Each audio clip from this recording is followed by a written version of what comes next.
The place, London. The time, 1843. The season, that of jollity, of festivity and charity, holly and berries and goodwill to all men, with perhaps one exception. And it is with this exception that we are concerned in our story. The exception is Ebenezer Scrooge.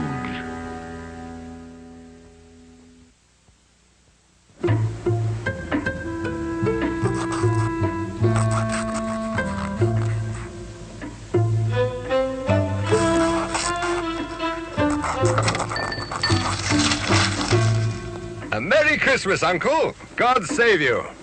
Humbug. Christmas a humbug, Uncle? You don't mean that, I'm sure. Oh, but I do.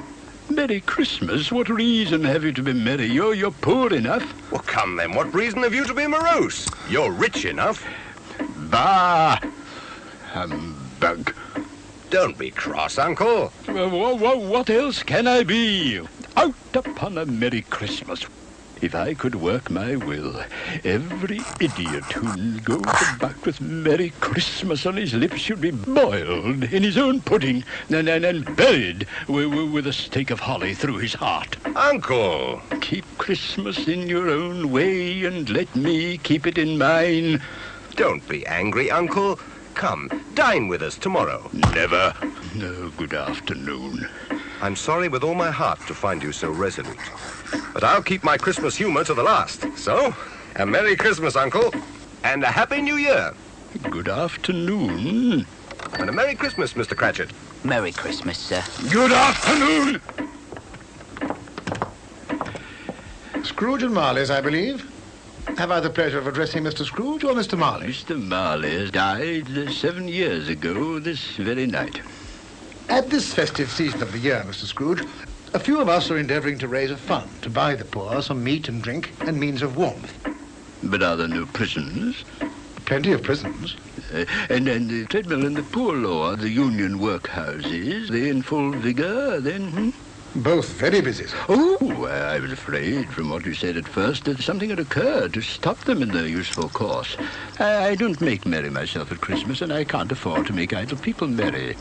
Yes, I know you'll tell me that many can't go there, and many would rather die. Well, we'd better do that, than decrease the surplus population. Good afternoon, gentlemen. Good afternoon. You'll want all day tomorrow, I suppose, If quite convenient, sir. It's not convenient, and it's not fair. If I was to stop you £half-a-crown for it, you'd think yourself ill-used, I'll be bound, And yet you don't think me ill-used when I pay a day's wages for no work. It's only once a year, sir. Well, that's a poor excuse for picking a man's pocket every 25th of December. You'll be here all the earlier the next morning. Even the blind man's dog knew old Scrooge and avoided him. Scrooge kept all humanity at a distance and liked it that way.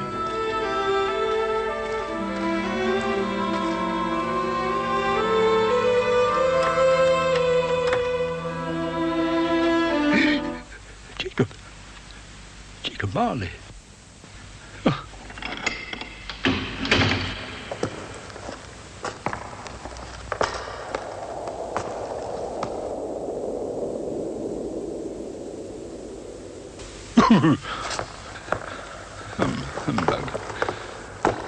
Humbug.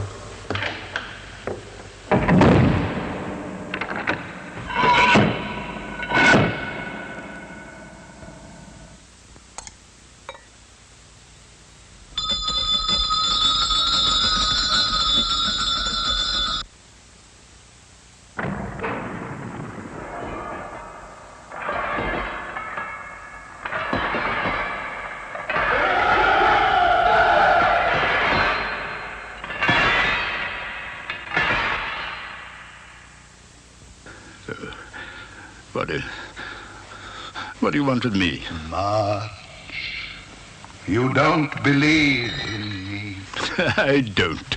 Because you may be an undigested bit of beef, a fragment of an underdone potato. There's more of gravy than of grave about you.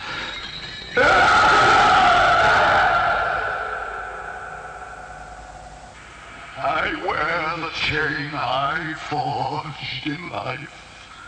I made it link by link and yard by yard. I girded it on of my own free will, and of my own free will I wore it.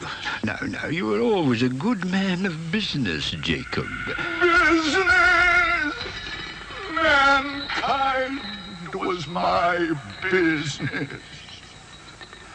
Why did I walk through crowds of fellow beings with my eyes turned down, and never raise them to that blessed star which led the wise men to a poor abode? Hear me. I will. I am here tonight to warn you that you have yet a chance of escaping my fate. Ebenezer, you will be haunted by 3 spirits. Expect the first tomorrow when the bell tolls 1. Expect the second on the next night at the same hour. The third upon the next night when the last stroke of 12 has ceased to vibrate.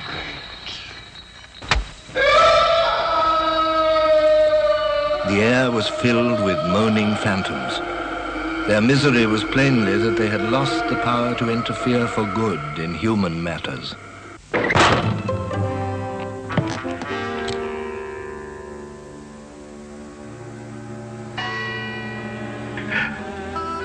Scrooge awoke to the chimes of a neighboring clock.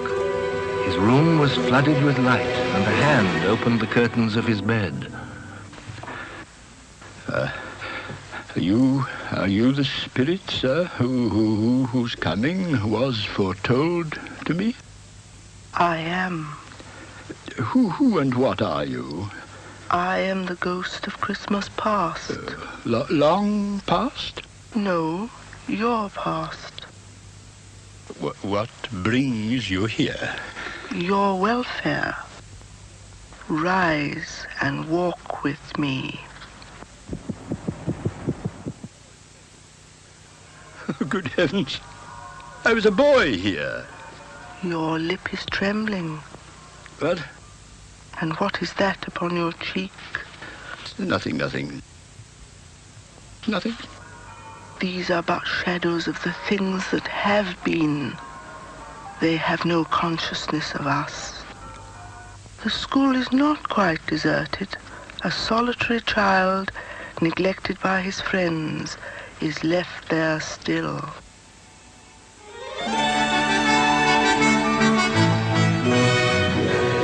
Oh, poor boy. Let us see another Christmas. Do you know this place? Know it? I was apprenticed here. Oh, why, it's old Fezziwig. It's Fezziwig, alive again. Yo-ho, my boys. No more work tonight. Christmas Eve, Dick. Christmas, Ebenezer. Clear the way, my lad. Shut up, Ebenezer. Merry Christmas to you. Hilly-ho, my lad. He was very much attached to me.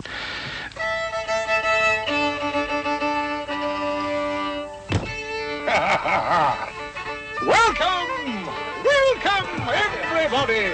Merry Christmas to you all.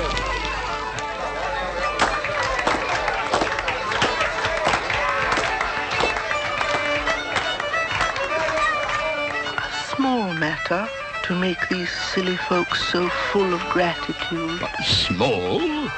Why is it not? He has spent but a few pounds of your mortal money, 3 or 4 perhaps. But it isn't that, Spirit. He had the power. He had the power to render us happy or unhappy, to make our service light or burdensome, of pleasure or of toil. My time grows short. Quick.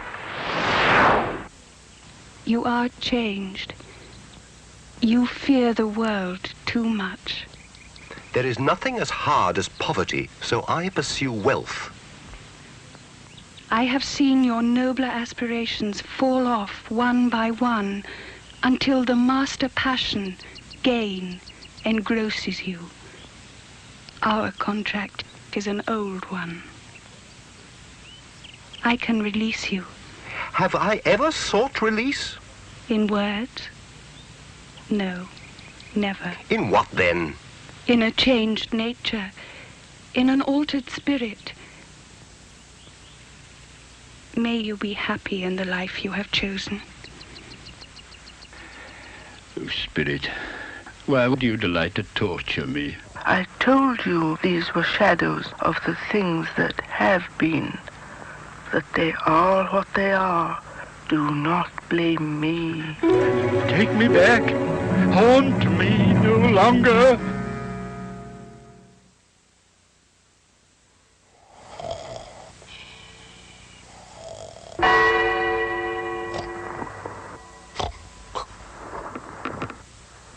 Enter, Ebenezer Scrooge. Come in and know me better, man. I am the ghost of Christmas present. You have never seen the like of me before. Spirit, conduct me where you will. If you have aught to teach me, well, let me profit by it. Touch my robe.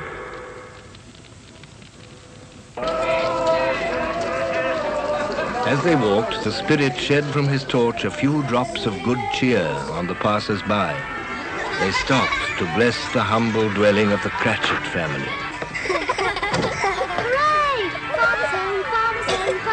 And how did little Tim behave? As good as gold. He told me coming home that he hoped the people saw him in the church because he was a cripple, and it might be pleasant to them to remember upon Christmas Day Come on, Timmy. who made lame beggars walk and blind men see.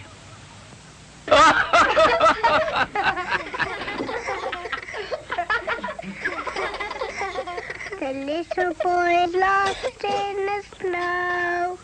The little boy's lost in the snow. Arvin. A Merry Christmas to us all, my dears. God bless us. God bless us, everyone. God bless us. God blesses everyone. Spirit, tell me if Tiny Tim will live. I see a vacant seat in the poor chimney corner, and a crutch without an owner, carefully preserved. No. If these shadows remain unaltered by the future, the child will die. No. What then? If he be like to die, he had better do it. Don't. And decrease the surplus population. Oh, God. To hear the insect on the leaf pronouncing on the too much life among his hungry brothers in the dust. What place is this? A place where miners live, who labor in the bowels of the earth. But they know me. See? God rest ye merry gentlemen, let nothing you dismay. Remember Christ our Savior was born on Christmas Day to save us souls from Satan.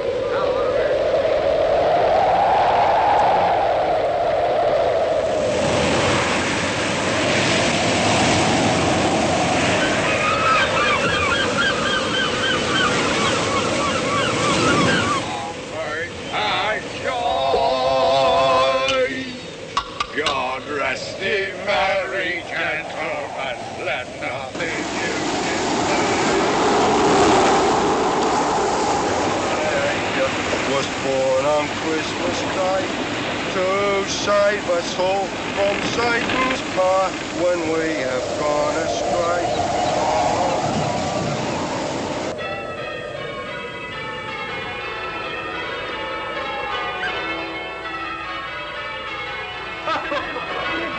Uncle Scrooge. He's given us plenty of merriment, I'm sure. And it would be ungrateful not to drink his health. And I say, Uncle Scrooge. Uncle Scrooge. A Merry Christmas and a Happy New Year to the old man, whatever he is. He wouldn't take it from me, but may he have it nevertheless. My life upon this globe is very brief. It ends tonight at midnight. Forgive me, but I see something strange. Look here. Look, down here. Oh, Spirit, are they yours? They are man's, and they cling to me. This boy is ignorance. This girl is want. Beware them both, but most of all, beware this boy. Have they no refuge? No resource? Are there no prisons? Are there no workhouses?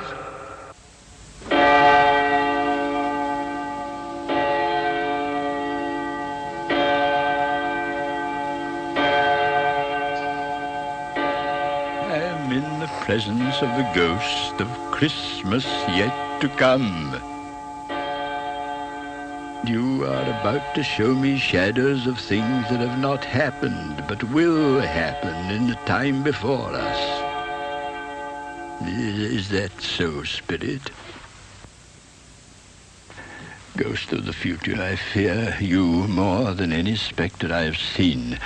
But as I know your purpose is to do me good, lead on, Spirit.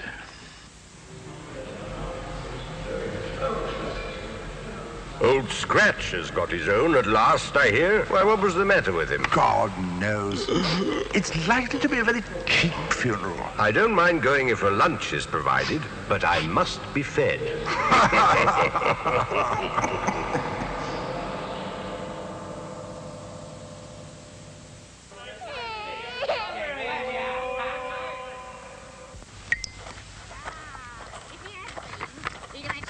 To look after him when he was struck with death.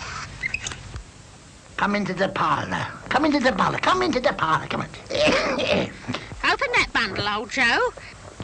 What have we got here, buddy? Anything there for his blankets. Bed curtains. You don't mean to say you took them down, rings and all, with him lying there? Yes, I do. If he wanted to keep him after he was dead, why wasn't he natural in his lifetime? It's a judgment on him. Spirit, I see. Yet I do see. Oh, God, merciful heaven, what is this? Spirit, this is a fearful place. In leaving it, I'll not leave its lesson. Let us go. I understand you, and I would do it if I could, but I have not the power. Spirit, I have not the power. Let me see some tenderness connected with the death. My little child. My little child.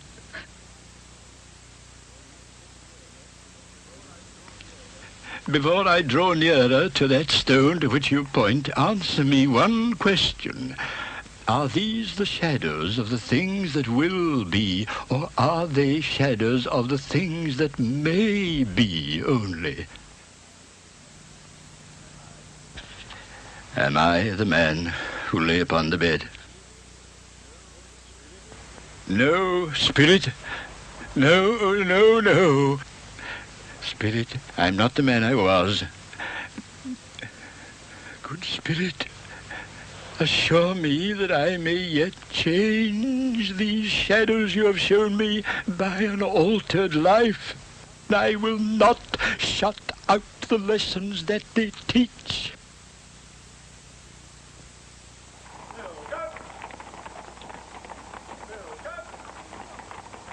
They're not torn down. Look, rings and all. Yes, I will live in the past, the present, and the future. Oh, Jacob Marley, heaven and the Christmas time be praised for this. I just don't know what to do.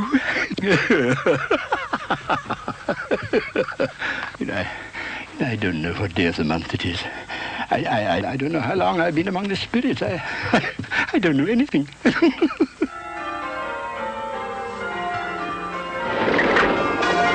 Hello, hello. What's today? Hey? An intelligent boy. Oh, a remarkable boy.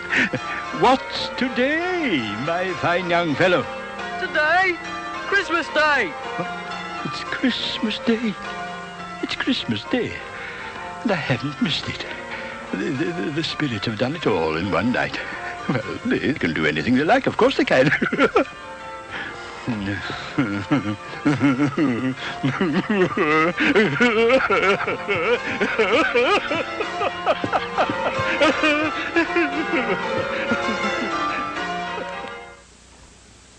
I scarcely ever looked at it before, but it's a wonderful knocker. I'll send it to Bob Cratchit, and he shan't know who sends it. My dear sir, how do you do? Merry Christmas to you, sir. Mr. Scrooge? Yes. Well, allow me to ask your pardon. Will you come and see me? I will. I will. Oh, thank you. Oh, bless you. Is your master at home? Yes, sir. He's in the dining room along with mistress. Thank you. I'll just go in myself. Fred. Well, bless my soul. Come in, Uncle. Come in, Uncle. Hello. And what do you mean by coming here at this time of day? I am very sorry, sir. It's only once a year, sir. It shall not be repeated. I was making rather merry yesterday, sir. Now, I'll tell you what, my friend. I am not going to stand for this sort of thing any longer. And therefore, I am about to raise your salary. A Merry Christmas, Bob. A Merry Christmas. I will raise your salary, Bob, and endeavor to assist your struggling family. And we'll discuss your affairs this very afternoon, Bob. Scrooge was better than his word. He did all he had promised and more. And to Tiny Tim, who did not die, he was a second father. It was said thereafter that Ebenezer Scrooge knew how to keep Christmas well, if any man alive possessed that knowledge.